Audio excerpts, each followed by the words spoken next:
Good afternoon, Cross Timbers. Today is April 2nd, 2015, yet another Tarleton State Purple Thursday.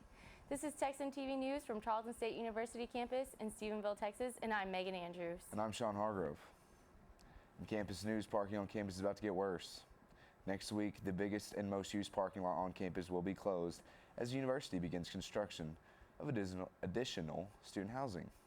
Tarleton's parking committee has begun advertising and asking students to remove their cars from the East Stadium parking lot, the one directly beside Tarleton's recreational center, before April 16th. Earlier today, I went around campus and asked students how they felt about no longer having access to over 400 parking spaces. Hey, I'm Sean Hargrove with Texas News Service. We're doing interviews here with students on campus about the school shutting down the parking lot 4 weeks before school ends. We're going to get some student questions and answers about how they feel about this. All right. What's your name? Caitlin Remington. All right. Are you aware the school will be shutting down the rec parking lot on the home side of the football field for the rest of the semester? I am. How do you feel about that?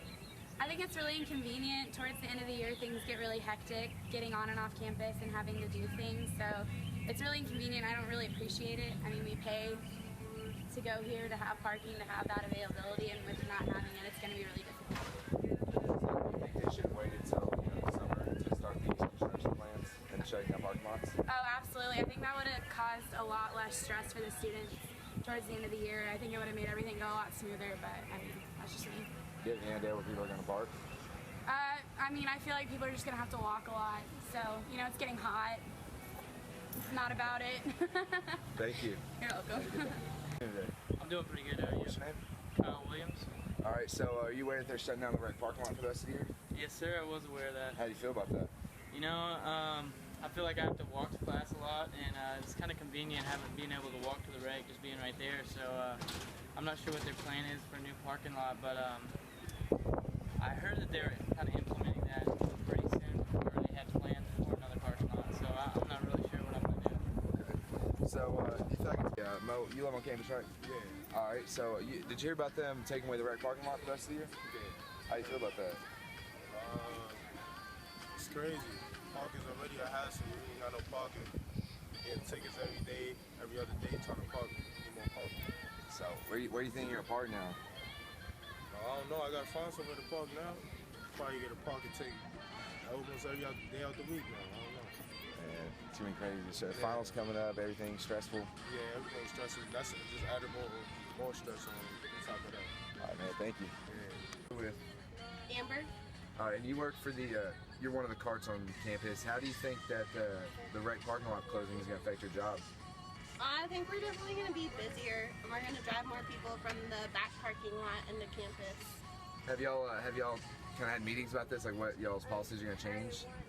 We haven't. We just kind of talked that the parking lot is closing and that we should kind of warn people about it. Okay.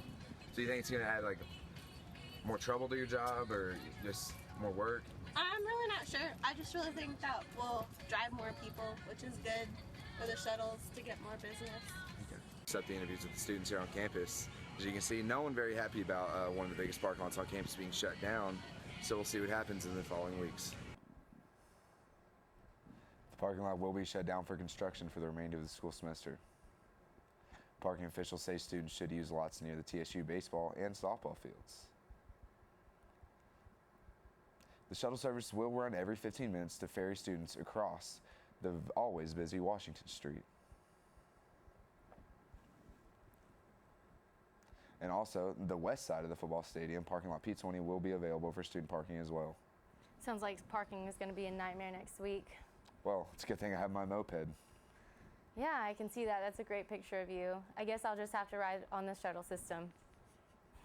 Oh, that's a great idea for everyone to do. In regional news, Stephenville Empire-Tribune reports District Attorney Alan Nash said being on scene where Chris Kyle and Chad Littlefield were murdered in deciding whether or not to seek the death penalty in the capital murder trial of Eddie Routh conjured up a host of emotions. He said seeking the death penalty for someone like Routh has become more difficult over the years to high court rulings. The jury would have to consider Routh's military service as a less serious circumstance, and everyone involved would face years of trial and appeals. Nash said that he respects Ralph's military service, but despite that, in the history of some mental issues, he believes that he deserved to be executed. Nash met with the victims' families frequently throughout the decision-making process and decided almost a year and a half later, on October 30, 2014, to seek life without the parole. Nash said that now Ralph knows that there's no hope, especially once his appeal is exhausted, he'll have no hope of ever getting out. As one can imagine, every meeting with the Littlefield and Kyle families was emotional throughout the trial. Nash wished that he had had the opportunity to meet Chad and Chris because they would have been great people to have in our lives, but he feels as though we get to know them through their families. I agree. Littlefield and Kyle would have been great men to meet. Yeah, it definitely would have been an honor. And now with today's Texas, national, international, and sports news from the Associated Press.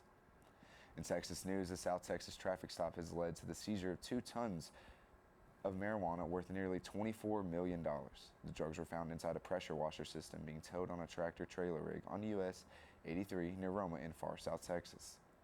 The Department of Public Safety said the driver faces drug distribution charges over the Starr County stop. DPS says a trooper on Monday discovered 174 bundles of marijuana in the pressure washer being towed on a flatbed trailer. DPS says 42-year-old Carlos A. Lozano of Pasadena was arrested on charges of possession with intent to distribute marijuana and conspiracy to possess marijuana. Lozano was placed in federal custody. Investigators didn't immediately provide further information on the suspect. What could someone possibly do with 2 tons of marijuana? Oh, nothing good for sure. In this case, it looks like Lozano's going to jail for that marijuana. Definitely. In national news, in Palmetto, Florida, a SUV crashed into a family storage shed that was made into a makeshift bedroom housing 2 family members. Resident Christian Carlos was abruptly woken up Wednesday morning by a sound of a big explosion, not knowing what to think. He ran outside and saw the unthinkable. An SUV had plowed into the family shed, killing Carlos's brother and his 9-month pregnant girlfriend, along with her unborn child. In hopes to save money, the 21-year-old brother and girlfriend had been using the shed outside for the past 3 weeks and planned to move out soon.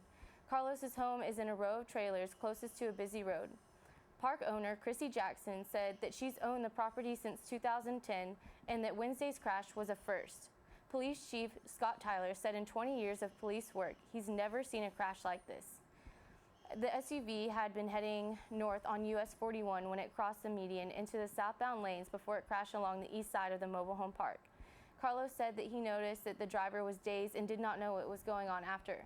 The SUV driver, 35-year-old Christian Crawford, was taken to a local hospital with injuries that were not life-threatening.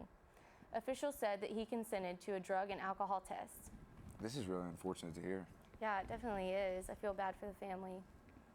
In international news, a Gaza man was taken advantage of when desperately selling a piece of art. The man who bought the artwork paid less than $200.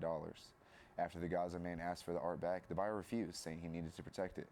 The Associated Press has the story. How much would you pay for this work of art?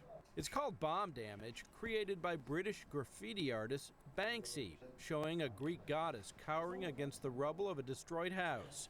The mural was drawn on the door of a largely destroyed home belonging to the Darduna family, who sold it for the equivalent of about $175 to an artist they say tricked them into selling it. He is an artist and he knows how valuable it is, but we are regular people and we don't know that. We need him to return the door because we are affected by war and this will help us. The artist who bought it denies there was any deception, saying he just wanted to protect the painting. Some of Banksy's works have been valued in the hundreds of thousands of dollars.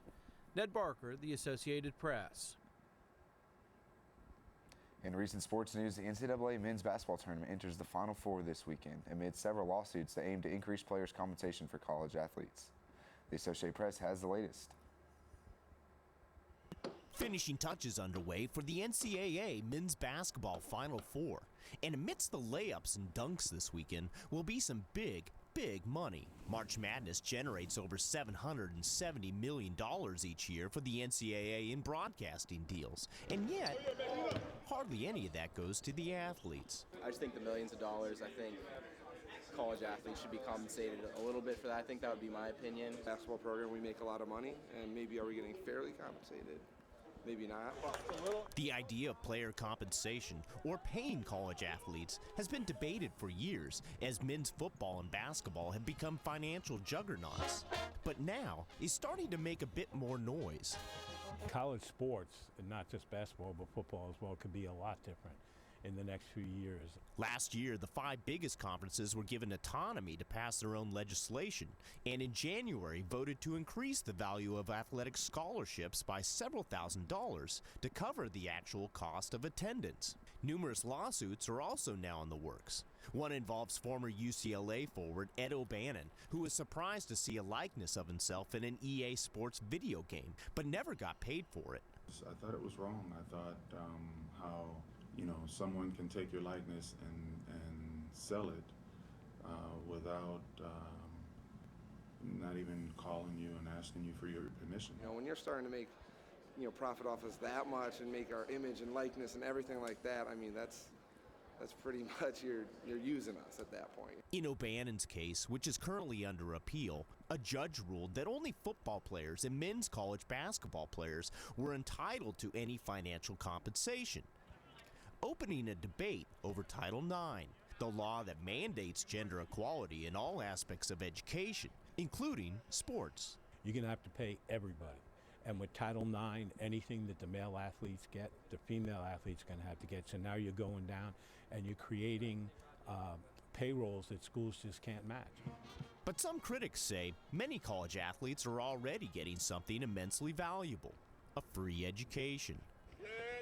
Others worry player compensation efforts could hurt non-money-making sports. You have a multi-million-dollar sort of sports industrial complex located or housed inside an educational nonprofit institutional structure.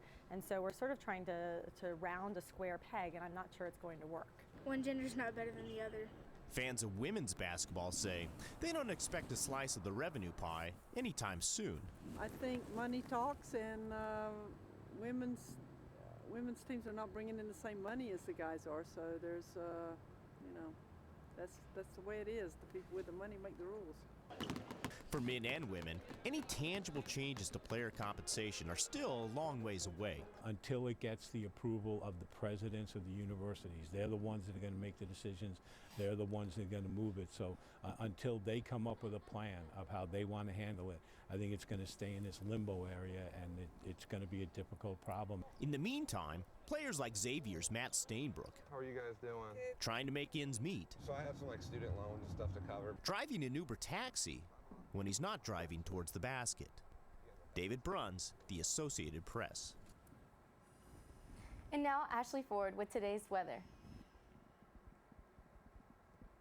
Thank you, Megan and Sean. I'm Ashley Ford with today's weather of highs in the upper 80s and lows tonight in the upper 60s, with a precipitation level of only 0%. Today will be mostly sunny with a slight breeze. Thank you. Back to you. Today's broadcast was produced by Sarah Honeycutt, Ashley Ford, Ariel Hall, and I'm Sean Hargrove. And I'm Megan Andrews. You can watch Texan TV News live Monday through Friday at 11 to 1 and on Northland Cable Channel 9. Don't forget to tell your friends about us and become a fan of Texan TV News on Facebook. Tune in tomorrow for the latest news from Tarleton State Campus in Stephenville, Texas.